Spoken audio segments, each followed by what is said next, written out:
right, so this is our last discussion, and it's going to segue seamlessly into an open conversation where everyone can ask David questions, me questions, other people in the audience questions. We may even have room for very brief speeches, very, very brief. But it's funny, just to go back to what Jim was just saying, once again, we get to this idea of of a twin. This time, not a digital twin, but actually a physical twin from the future. But you're sort of wrestling with a similar twin problem. You want to explain a little bit about what your students think of you? Yeah, well, so I've been teaching now for 24 years, and I feel like I get pretty good at it. I get good reviews, and I'm always excited to get in the classroom. And we like to practice what we preach. So this year we put together a Davatar, a digital twin of me. So we took about 500,000 words of my writing and stuffed it into an LLM. And then we created a deep fake, so video, lip synced.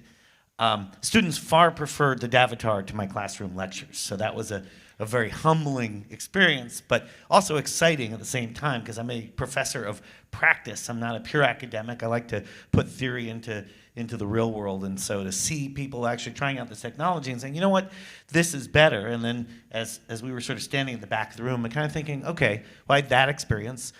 I saw ABBA Voyage in London, which if you haven't seen it, it's a great show. All digital avatars of the original performers de-aged in 1972. And I'm like, this whole conference could have been done by digital avatars. We didn't actually need to physically present here. It all could have been digital. Yeah, I mean, why do you think they preferred the Davatar? Well, I think two things. First, and we heard some of these themes earlier today, personalization.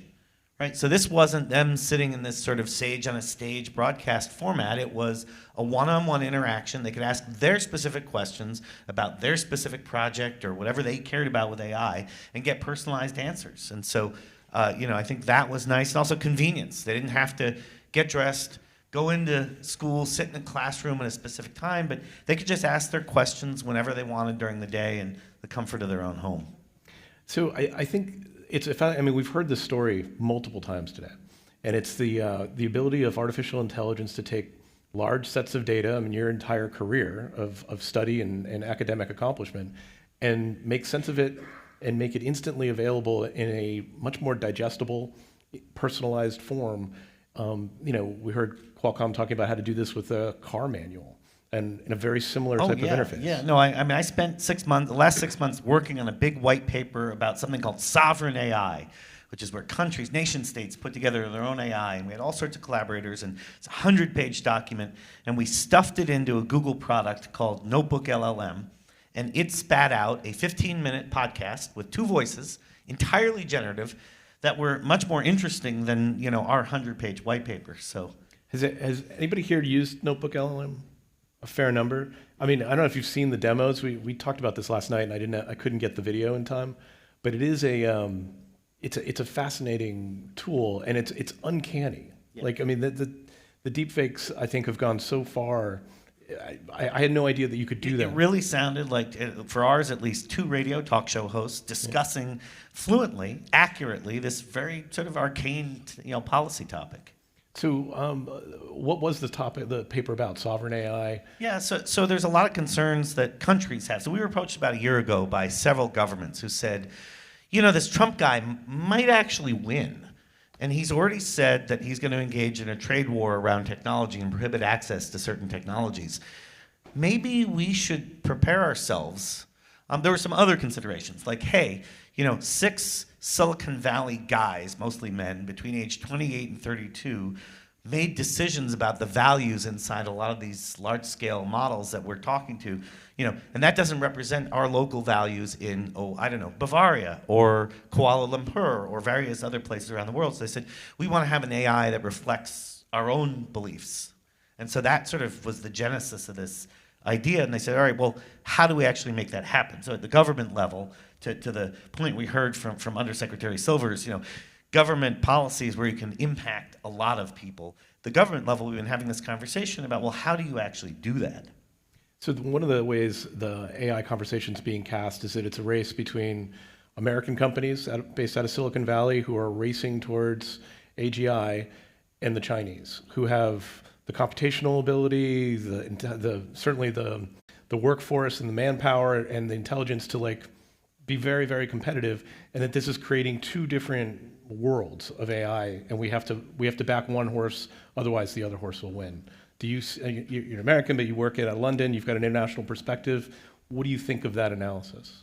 Yeah, I think it's a very limited analysis. So a couple of points. First of all, China is very worried about certain ideas getting into their LLMs. So if there are more than 5% of politically objectionable thought in a system built by private companies, it gets shut down. So that will limit innovation. On the other hand, and this is not limited to AI, China has been very aggressively investing across Asia and in Africa, around, and now Latin America as well, around technology infrastructure, around physical infrastructure to extend their geopolitical reach. So on the one hand, you do have this clash of the titans. On the other hand, a lot of non-aligned nations are saying, this is a multipolar world, and we're going to create our own sort of non-aligned centers of power, and AI power is part of that discussion. So it's interesting. So it's not a dichotomy. It's a false dichotomy. It's a false dichotomy with an important truth in it, which is there's a massive war going on between the US and China being played out on many fronts. So we heard this alluded to in the cybersecurity discussions today, right? When you talk about bad actors and state actors, what you're talking about is China, Russia, Iran, and North Korea. And they have very actively been engaging in large-scale and repeated attacks on cyber infrastructure in the US and in other countries around the world. Do you feel like we've responded in kind? I mean, a couple of people hinted at it today and talked about redefining the boundaries and effective deterrence. How do you think the US is doing in that battle? I have no direct knowledge, but I suspect that the US is very aggressively going after others. The thing is that in a lot of these countries, they've closed their infrastructure down, right? So I was having this discussion at lunch with a colleague who I'd worked with who was at Deloitte, Tim Shrier, if he's still here in the audience, there he is. And if you narrow the aperture of attack, it becomes the attack surface is much smaller. It's much harder for someone to go after you. Let's go to this question. Jobs came up multiple times today. For the most part, people said there'll be short-term losses, long-term gains, which is a very convenient thing to say because we can already see the short-term losses. And they're pretty massive losses in some industries, certainly at Klarna. How do you see that? Are you going to give the same answer? Definitely not. So I will say one thing that I found really gratifying across the discussion we've been having all day is how much focused on the human factor in an AI conference, because that is the essential battleground. I agree if we say short term is 20 or 25, 30 years, and long term is 100 years. If you're like, well, we'll have short-term losses for a year or two, and then the economy will stabilize and people will get new jobs, I vehemently disagree with that. We are in for a lot of pain. The thing to remember about technology revolutions is that they play out over generations. So when the steam engine, replaced, the automated loom replaced individual tailoring, it wasn't the individual tailor who then got a job in the factory working on the loom. It was their children. There was a generation before we sort of restabilized the labor function, and this is coming at us so fast that we're going to have a lot more pain a lot faster. Yes, long term, I completely agree with the idea that somehow we will adapt in 50 or 100 years and have a stable labor function. So what industries, we talked about call centers. I don't think anybody wants to work in a call center. I don't think we're going to miss those jobs, or the people that have them now might. Chief of staffs was an interesting job that got thrown under the bus.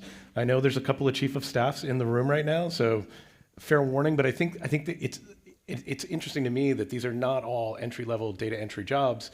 These are some thoughtful jobs that are going to be eliminated. Ilya Polosukhin, who was one of the authors of the paper that sort of kicked off generative AI, he's trying to make an AI CEO. He's like, we don't need CEOs. We can just have an AI make those decisions better. Why is that job more automatable than any other business role? It's not more automatable. He just says it's highly automatable. And when we consider that we pay CEOs 300 times what we pay frontline workers, think of the savings and the EPS accretion we'll get. Interesting. So it's really just about math. And if you can do the math, and the AI can do that. You could reach a point where if you're a board of directors and you don't appoint an AI CEO, you're abrogating your fiduciary responsibility to shareholders. So that's a really sort of provocative area of corporate law. All right. When we get to the Q&A, I want people to chime in on that and whether or not we can automate the CEO. There are CEOs in the room too. I'd love to have one of them respond. But are there particular industries you think are going to get hit first? Like we talked about long-term truck. Like, you tell me who you think is going to hit first. Yeah, the top five. So we did this. So I snuck out in the middle to go visit with Julian Emanuel, who's the chief strategist at Evercore, and we put a nice piece together on labor and AI. And so the work we did on that said law, like target number one, software engineering, management consulting, finance, strategy, and then you get into things like sales and marketing, some other areas. But sort of big industries, like definitely, and you're seeing it, right? Accenture is laying off tens of thousands of people at a go. McKinsey and BCG are completely pivoting their businesses, and that's going to continue. The legal profession has been fighting a rearguard action because these, the law firms are slow to adapt, but the clients are, like, I was just at a conference last week, and on Friday, and the chief legal officer of one of the largest asset management firms in Europe came up to me afterwards. He's like, yeah, we really want to work on getting AI in here to replace all those outside law firms. It's interesting. You listed down all the categories of people that are going to be most vulnerable. Those are all the people that go to conferences. Yeah, and people who make over $100,000 a year. It's all the jobs that you were told, go study this career in school, and then you'll have a good life. So what is the response to that? Like, if this massive disruption is coming, it is not just affecting entry-level workers. It's not just affecting any individual segment, because it's going to be across the economy. How do we respond to something like that as a society? Well, I wholeheartedly agree with the themes that we heard throughout the day, which is that people who are fluent in using AI are going to displace people who aren't. That you really need to get good with these things. Make friends with your AI buddy. And interestingly enough, so Ethan Mollick does some excellent work on this. And he found, so there's this concept of prompt engineering, that there are certain ways we can ask questions of these things, they give us better answers. But it turns out the really best, excuse me, my voice is breaking here. The best answers are when we actually start talking to it in what's comfortable for us, in our own vernacular. And we start going back and forth with this. So I have a colleague at Imperial College who's very innovative. We pulled her out of Meta. She used to run a big piece of Meta. And she used to do phone calls on the way into the office. She'd walk in, half-hour walk, and she'd talk on the phone to people. Now instead, she pops her earpiece in, she fires up ChatGPT, and she brainstorms with it. She goes back and forth with it. And then when she gets to the office, there's a transcript, and there's a nice little summary, and there are action items. And so she uses it creatively. So XD was talking about, he said something very similar. He's like, that's how he sees the future of Zoom. That we do video messaging, but we built this AI companion, and it will do just that. And it'll be something that you use just to get all of your work done, and it'll facilitate that. But isn't that it reminds me of the early days of search, where search was a little hard to use, and you needed to have good search terms in order to get decent results. Isn't that a short-term gain, though? Pretty soon, everybody's going to be good at AI? Yeah, well, this is the issue, right? It's like cybersecurity, it's a constant race between attacker and defender.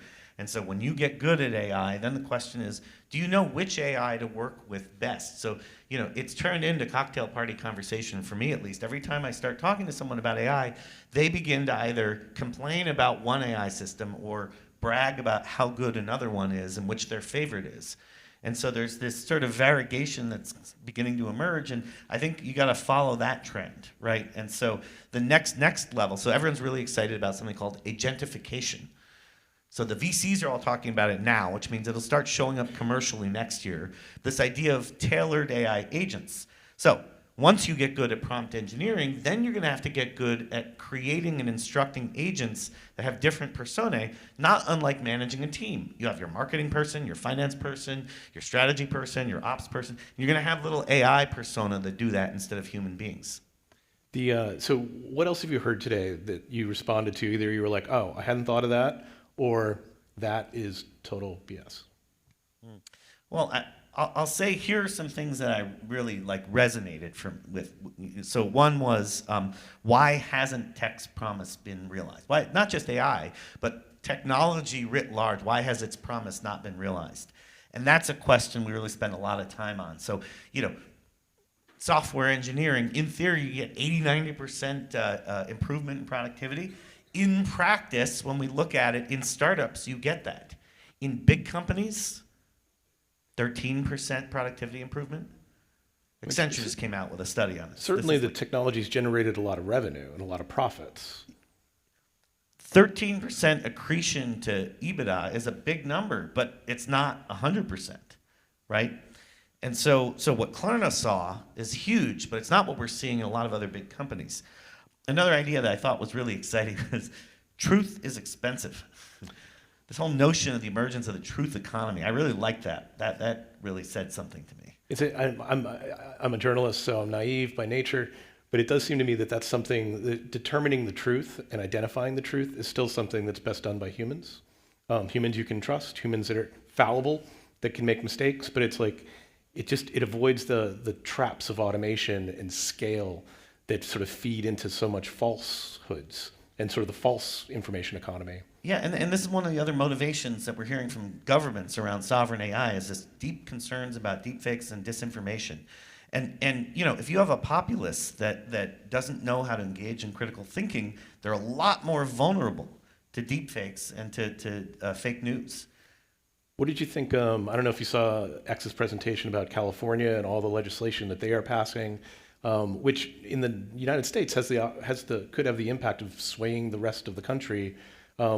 Looking at it from a global scale, I know Europe's been more active than the United States. How do you see the regulation of these technologies shaping up?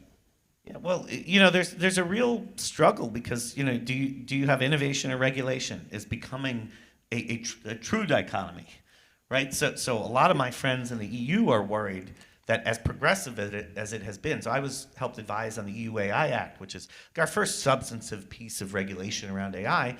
And a lot of Europeans are worried this is going to stultify innovation, that Europe is going to fall behind economically because of all this excess regulation. And the US is going to leap ahead because of a very sort of loose hand on the reins. And so this, I don't have any easy answers to this one. Loose hand on the reins. I don't know if you've been following the news, but there's nobody on that horse. No, we had a US executive order. It was put out. I'm going to disagree with you there. It's soft law. It's going to be rescinded within a week. It's soft law, yes. Well, you say rescinded in a week, but there was already regulatory capture there. There were about 10 large vested interests that had a disproportionate influence on that set of developments. So I'm actually not so upset by the idea that it might be rescinded in a week because it was even more flawed than the EU AI Act. And the EU AI Act has a lot of flaws. So, but I hear you saying that if both of those are flawed and rescinded, that the default path is going to be acceleration and the movement towards better and better technology products. And it's great until we have a revolution. Remember Russia in 1917? I mean, that scale of problem could happen. Yeah, I mean, I'd say we kind of had a small revolution just a couple of weeks ago, which we don't fully understand the consequences of. I want to open it up to the room and sort of take your questions. Again, you can make statements as well. Long speeches, probably not so much. You might get cut off. But just give your name and the company you work for, and we'll start right in the back. Ted Donola. I'll do the three-part. Games person, make video games, it's fun. Job, currently work for Meta, I've been there 7 years giving deep dive technical design feedback. Work, just recently incorporated my consulting stuff into Stella Maris. We are working to make more humane ways of working. My question for you is one of the biggest problems that I see has been an over-indexing over the last, it's been an increasing trend on short-term thinking. And short-term thinking leads to lots of problems. Why do you extract so much from a company? Well, because the goal is just my bottom line, but that actually undermines long-term support. So how can we use all this to help fix that and do things that are more humane, what I care about, because I think it's better for all of us? How can we move towards long-term thinking, vision-based thinking? Yeah, I mean, so this is a great one because I have to say I describe this generative AI as crack cocaine for public company CEOs. So let's think about this for a second. If you're a public company CEO, Fortune 500 CEO, your average tenure is 3.8 years. So you're very focused on quarterly earnings to boost your bonus. And cutting costs is a great way to boost quarterly earnings. Innovation has a J curve, and it takes 5 to 7 years to see the results of innovation. So you don't get paid for innovation. You get paid for increasing EPS through cost cutting. And that is a failure of corporate governance.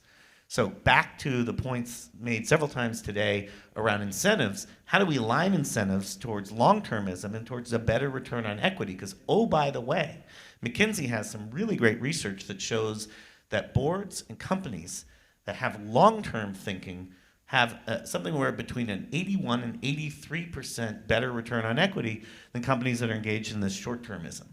And so, we look at this, so I talk to in Europe, there are a lot of large family-owned enterprises, right? And so I talked to a multi-billion-dollar enterprise. They hired a very smart Google executive to run AI for them, who's very involved in Google's AI efforts. And so the strategy they come up with for 2024, their big idea with the smartest minds in the room for what they're going to do around AI is normalize their data lake. It is boring. Sexy. It is unsexy. It's like the most boring thing. But it's the thing you absolutely have to do to unlock any of the other stuff that you want to do with AI. But no one does it because it doesn't get the splashy press release and the quarterly earnings announced or whatever. But it's actually one of the smartest things that I've heard out of corporate leadership in the last 5 years. Yeah, I think that's what H-Tech was talking about earlier today in terms of data readiness. Taking that first step is more important than building the app for your users at this point. I do think it would be interesting to look at how family businesses approach this type of long-term thinking, because they're in it for different reasons than traditional stockholder companies. And their CEOs tend to have that longer view. They have a 100-year horizon. They're looking at legacy. They're looking at, we want this to be more valuable in 20 years from now, not next month and then it goes off a cliff. Yeah, I was at Ziff Davis when Masayoshi-san owned it, and he unveiled a 1,000-year plan. He unloaded the company 2 years later, so at a substantial profit. Yeah. There's the fifth generation of the family is in this business in a senior role. They're not going to sell it. Yeah. Other questions? Hello, my name is Brian Bird. I'm the CEO of New Breed W, and I'd like to stand up for CEOs. I'm glad somebody should start standing up for CEOs. Stand Underrepresented. up for the little guy, yeah. Now, I have heard about the Japanese guy who married the AI doll and the AI agents marrying each other. But I think what the AI CEOs can't do is do some of the things. When you're starting up, you get people to work on options and not necessarily on revenue. And you can't have people really buy into the mission and feel like they're doing something worthwhile unless they have a human being there. But the AI can be very useful in helping the CEO accomplish objectives. So just thought I'd... Totally agree. See, AI today still cannot give inspiration, and that's something a CEO uniquely can provide. What about the COO?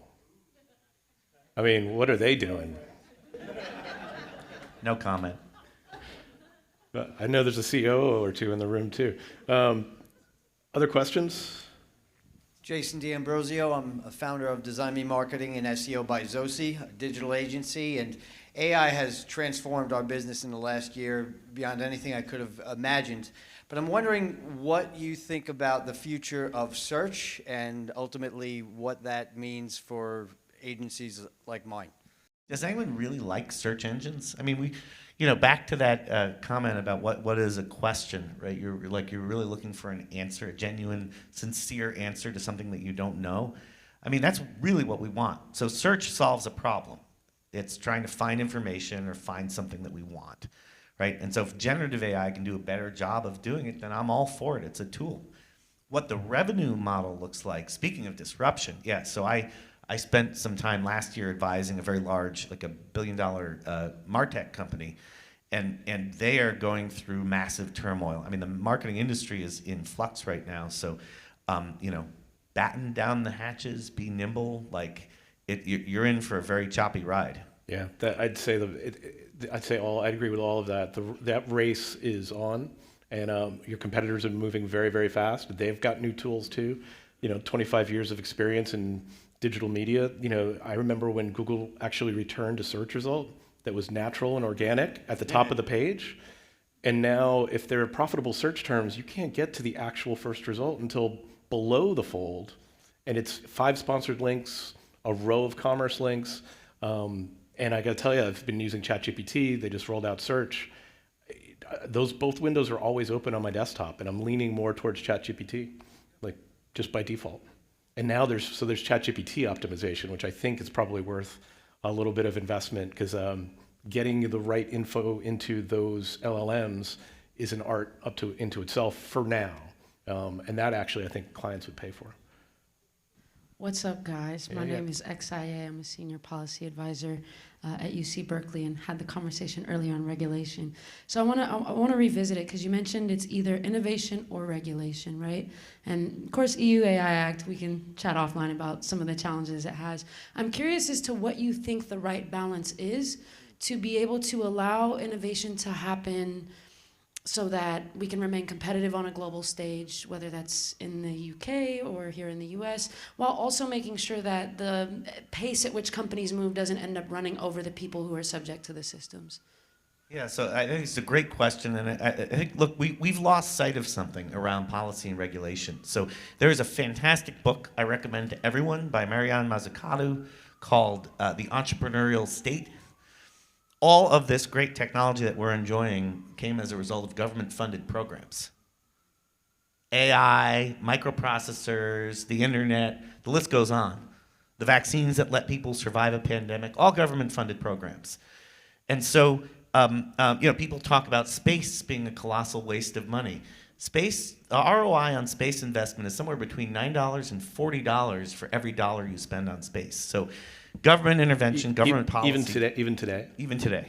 Government policy, government intervention, and government support can actually create innovation and thriving economies. And so one of the things that gets lost in the EU AI Act is the fact that the EU also committed hundreds of billions of dollars to funding innovation and startups and to helping build the economy. And so when we talk to governments and we say, all right, here's how you want to look at kind of your national AI policy and your AI landscape. And this is something, so if you download our reports, if you go to aicollab.org, so AICOLLAB.org, you can download our white paper. We talk about national AI policy, and there's this discussion of investment for innovation, investment in human capital and skilling, and these are the kinds of things where government action can actually support a booming economy.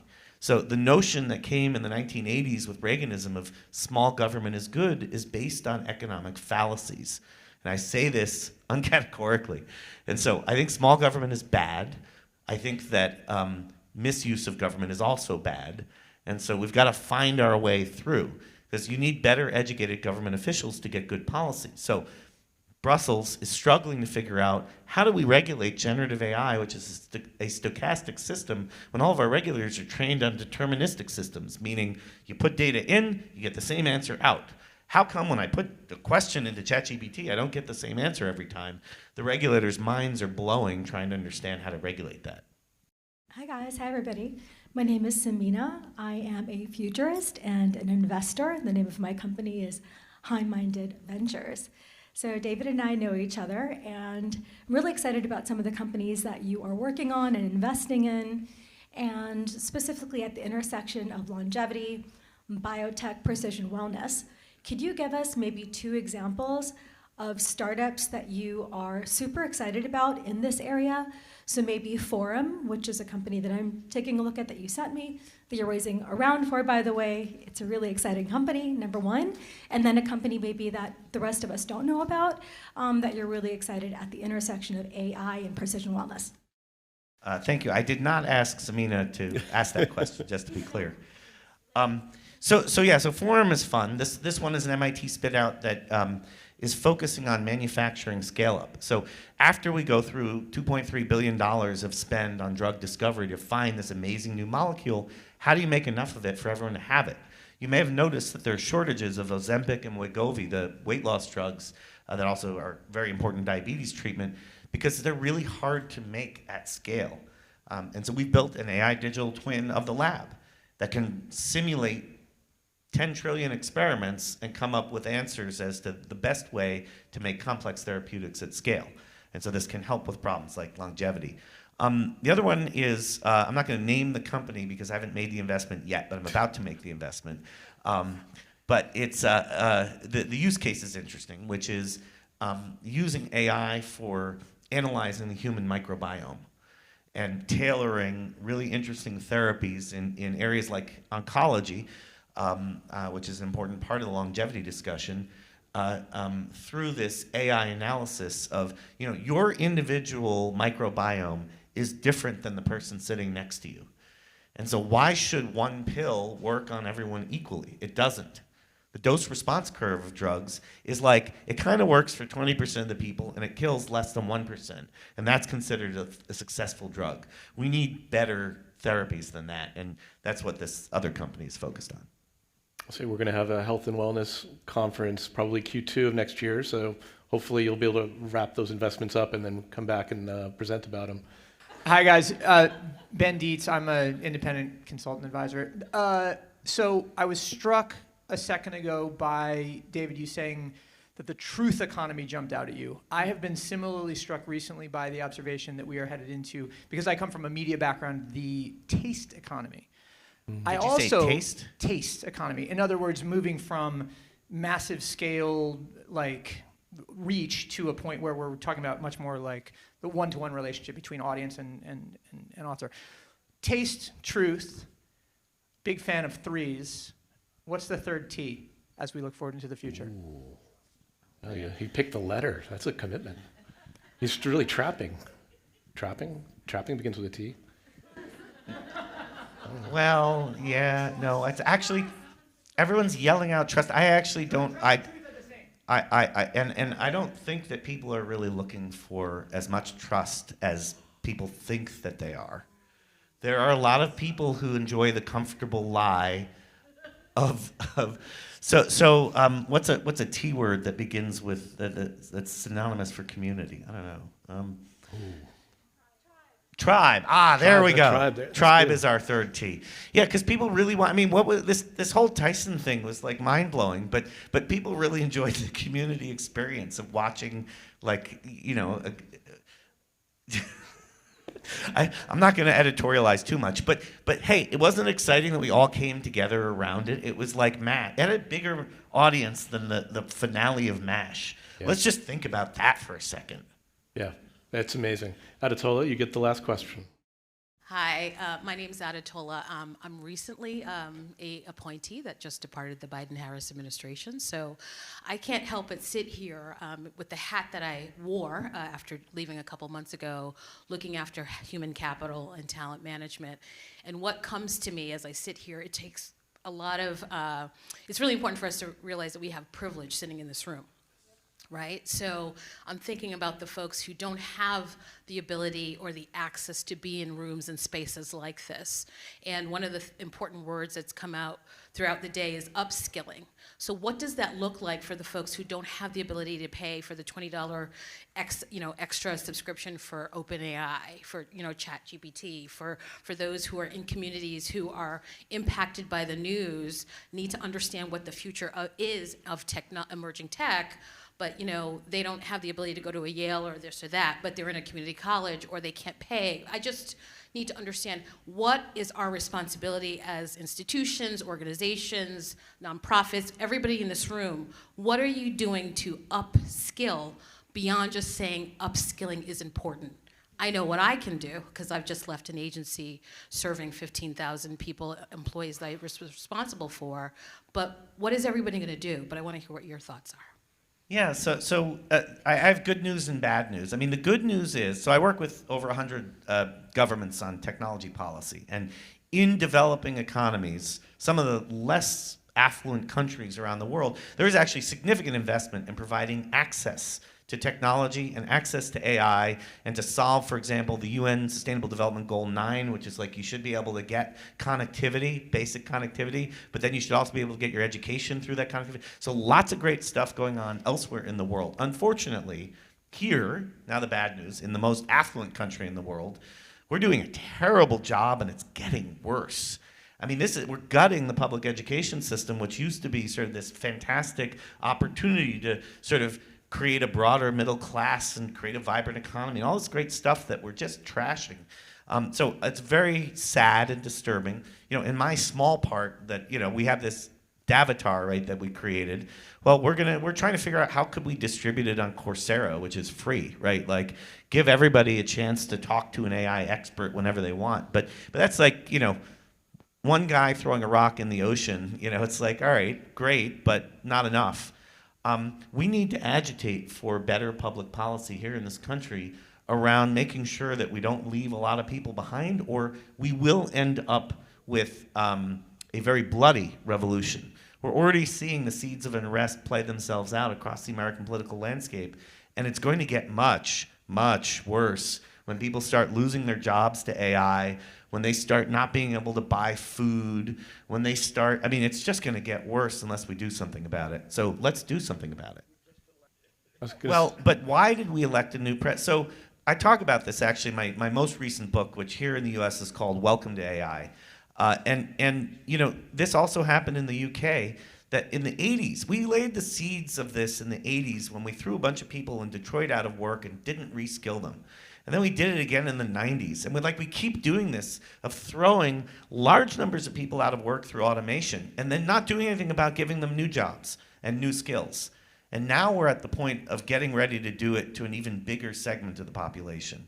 And so if you're upset about we elected someone who told the people who are out of work what they wanted to hear and that their eggs will get less expensive, brother, like we've got to do something. This should be a wake-up call. We have to do something urgently around like making the U.S. capable of stepping into the 21st century.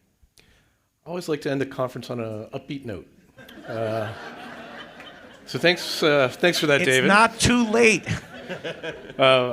I think we're gonna retire and head upstairs. Before we do that, Josh is gonna come on stage, and he'll actually he'll be the upbeat one.